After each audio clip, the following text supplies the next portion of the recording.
নমস্কার বন্ধুরা, আরও একটি নতুন রেসিপিতে সবাইকে স্বাগত। আজকে আমি বানাবো মির্চি ভাজি। আর এখানে নিয়েছি মির্চি। তো দেখুন বন্ধুরা, এখানে যে বড় বড় লঙ্কাগুলো পাওয়া যায় সেই লঙ্কাগুলো কিন্তু নিয়েছি। আর এই লঙ্কাগুলো কিন্তু ভাজি করলে খেতে খুবই টেস্টি হয়। আর এগুলো কিন্তু বিকালের দিকে খেতে খুবই ভালো লাগে। তো বন্ধুরা দেখুন, আমি এখানে হাফ কেজি মির্চি আমি কিন্তু এগুলোকে ভালো করে ধুয়ে জলে ভিজিয়ে রেখেছিলাম। এখন জল থেকে এগুলোকে একটা প্লেটে নিয়ে নেব। তো জল থেকে আমি একটা প্লেটে নিয়ে নিয়েছি। এখন এই মির্চিগুলোকে আমি কেটে যে ভিতরে যে বীজগুলো আছে সেই বীজগুলো আমি বের করে নেব। তো দেখুন বন্ধুরা, একটা নিয়ে নিলাম।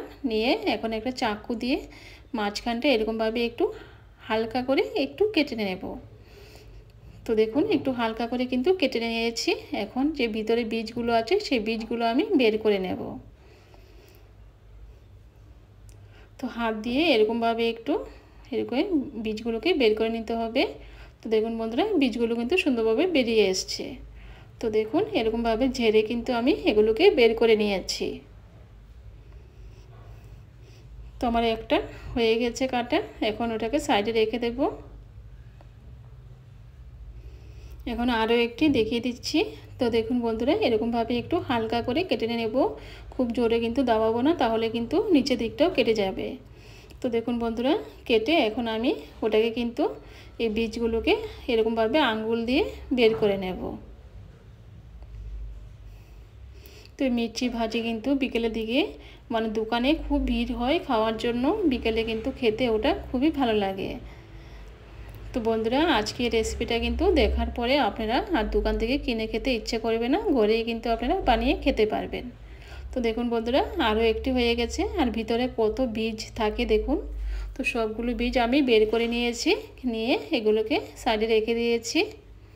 তো দেখুন, সবগুলো বীজ কিন্তু আমি বের করে নিয়েছি।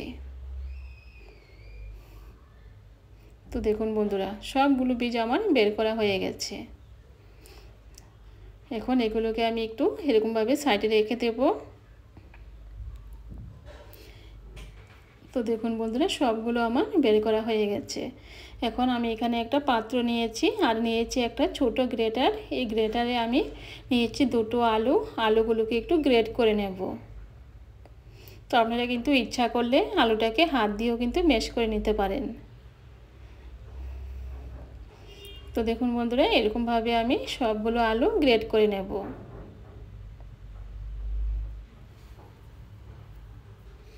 তো আপনারা কিন্তু বন্ধুরা ইচ্ছা করলে আলু ছাড়াও করতে পারেন।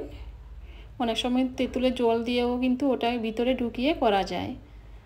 তো দেখুন বন্ধুরা, ওটা গ্রেট করা হয়ে গেছে। এখন দিয়ে দিলাম সামান্য একটু লঙ্কার গুঁড়ো, আর দিয়ে দিলাম সামান্য একটু সবজি মশলা, দিয়ে দিলাম চাট মশলা হাফ চামচ, আর দিয়ে দিলাম হাফ চামচ ম্যাগি মশলা, আর দিয়ে দিলাম স্বাদ মতো লবণ। এখন সবগুলো উপকরণ ভালো করে মিশিয়ে নেব। তো আলুর পুরটা দিলে খেতে একটু বেশি ভালো লাগে, তাই দিলাম। তো বন্ধুরা, আপনারা যদি মনে করেন আলুর পুরটা দিবেন না, তাহলে কিন্তু না দিলেও কিন্তু হবে। তো ওটা ভালো করে মিশিয়ে নিয়েছি। এখন একটা লঙ্কা নিয়ে নেব। এখন আলুগুলো এরকমভাবে একটা চামচ দিয়ে ভিতরে ঢুকিয়ে দেব। ঢুকিয়ে এখন আমি হাত দিয়ে ভালো করে ওটাকে লাগিয়ে নেব। তো দেখুন বন্ধুরা, এরকমভাবে সব দিকে একটু ভালো করে ওটাকে লাগিয়ে নিতে হবে।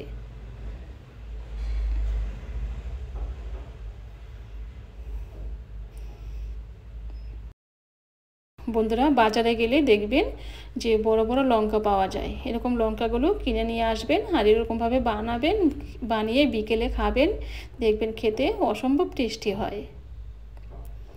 তো দেখুন বন্ধুরা, একটা কিন্তু লাগিয়ে নিয়েছি, আরও একটা নিয়ে নিয়েছি। তো এরকমভাবে হাত দিয়ে ওটাকে নিয়ে সুন্দরভাবে ভিতরটাতে লাগিয়ে দেব। তো আরও একটি আমার হয়ে গেছে। তো এরকমভাবে আমি সবগুলো লাগিয়ে নেব। তো দেখুন বন্ধুরা, সবগুলো কিন্তু আমি লাগিয়ে নিয়েছি। তো সবগুলো সুন্দরভাবে লাগানো হয়ে গেছে। এখন এগুলোকে আমি সাইডে রেখে দেব।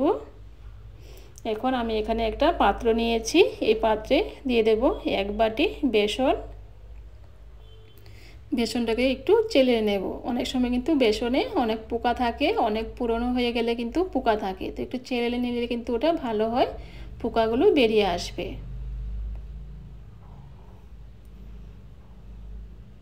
তো এখন যে কিছু গুটলি আছে এগুলোকে একটু ভেঙে দেব। তো দেখুন বন্ধুরা, এগুলোতে কিন্তু একদম পোকা নেই, বেসনটা কিন্তু খুবই ভালো। এখন দিয়ে দেবো হাফ বাটি চালের গুঁড়ো। এখন দিয়ে দেবো সামান্য একটু হলুদ গুঁড়ো, সামান্য একটু লঙ্কার গুঁড়ো। এখন দিয়ে দিলাম সামান্য একটু সবজি মশলা। এখন দিয়ে দিলাম হাফ চামচ স্বাদ মতো বিট লবণ। এখন দিয়ে দিলাম হাফ চামচ বেকিং পাউডার। এখন যে খাবার পাউডারটা পাওয়া যায় বেকিং পাউডার, সেটা হাফ চামচ দিলাম। এখন ভালো করে একটু মিশিয়ে নিয়েছি। এখন দিয়ে দেবো জল। তো অল্প অল্প করে জল দিয়ে একটা স্মুথ একটা ব্যাটার বানিয়ে নেব। তো আরও একটু জল দিয়ে দেব, দিয়ে ওটাকে ভালো করে মিশিয়ে নিতে হবে। তো বন্ধুরা, প্রথমে কিন্তু বেশি জল দিবেন না, তাহলে কিন্তু ওটা পাতলা হয়ে যাবে। অল্প অল্প করে দিবেন, দিয়ে ভালো করে মিশিয়ে নিতে হবে। এরকমভাবে মেশাতে মেশাতেই কিন্তু ওটা এরকমভাবে স্মুথ একটা ব্যাটার তৈরি হয়ে যাবে। তো একটু সময় লাগিয়ে 5 মিনিট ধরে ওটাকে ফেটিয়ে নিতে হবে। যত ফেটানো হবে ততই কিন্তু ওটা সুন্দর হবে, খেতেও ভালো লাগবে। তো দেখুন বন্ধুরা, ওটা কিন্তু 5 মিনিট আমি ভালো করে ফেটিয়ে নিয়েছি।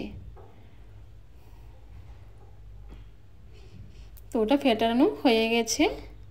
এখন আমি এখানে একটা পাত্র নিয়েছি। তো এই পাত্রে আমি ওটাকে ঢেলে নেব। তো আপনাদের হাতের কাছে যদি গ্লাস থাকে, স্টিলের গ্লাসেও কিন্তু আপনারা ঢেলে নিতে পারেন। তো আমি এখানে এরকম একটা পাত্র নিয়েছি। এখন ঢেলে নিলাম।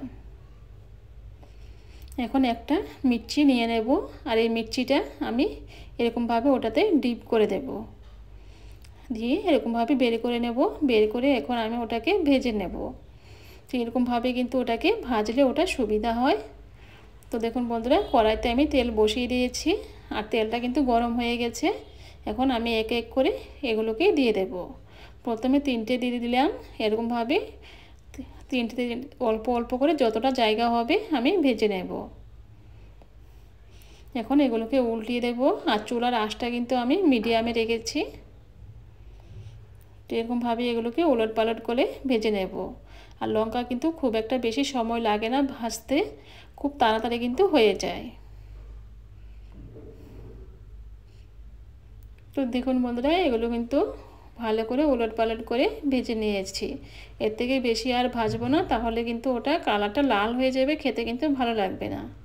তো ওটাকে ভালো করে ঝেড়ে নামিয়ে নেব।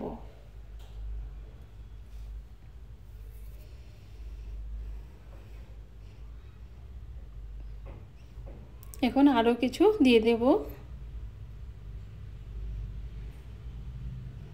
তো এরকমভাবে আমি 3টে করে দিয়ে এগুলোকে ভেজে নেব।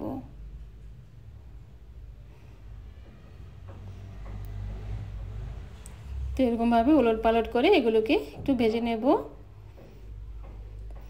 তো বন্ধুরা, আপনাদের যদি পাত্রটা আরও বড় হয় তাহলে কিন্তু আরও বেশিও দিয়ে দিতে পারেন একসঙ্গে। তো আমার পাত্রটা ছোটো, তাই আমি অল্প অল্প করে কিন্তু ভেজে নিচ্ছি। তো এগুলো হয়ে গেছে। তো এরকমভাবে আমি সবগুলো ভেজে নেব। তো দেখুন বন্ধুরা, আমার সবগুলো কিন্তু ভাজা হয়ে গেছে। আমি একটা প্লেটে রেখে দিয়েছি। আর দেখুন বন্ধুরা, কত সুন্দর লাগছে, আর খেতেও কিন্তু অসম্ভব টেস্টি হয়। ওটা কিন্তু টমেটো সসের সাথে খেতেই কিন্তু ভালো লাগে। তো বন্ধুরা, আজকে আমার এই মির্চি ভাজি রেসিপিটা যদি ভালো লেগে থাকে, আমার চ্যানেলটাকে সাবস্ক্রাইব করে আমার পাশে থাকবেন, আর লাইক করতে কিন্তু বন্ধুরা একদম ভুলবেন না। তো দেখুন বন্ধুরা, কত সুন্দর হয়েছে, আর আলুর পুরটাও কত সুন্দর দেখা যাচ্ছে ভিতরে। খুবই সুন্দর একটি রেসিপি। তো দেখুন বন্ধুরা, আলুর পুরটা কত সুন্দর দেখা যাচ্ছে। তো বন্ধুরা, আজকে এই পর্যন্তই। আবার দেখা হবে অন্য কোনো রেসিপিতে। নমস্কার।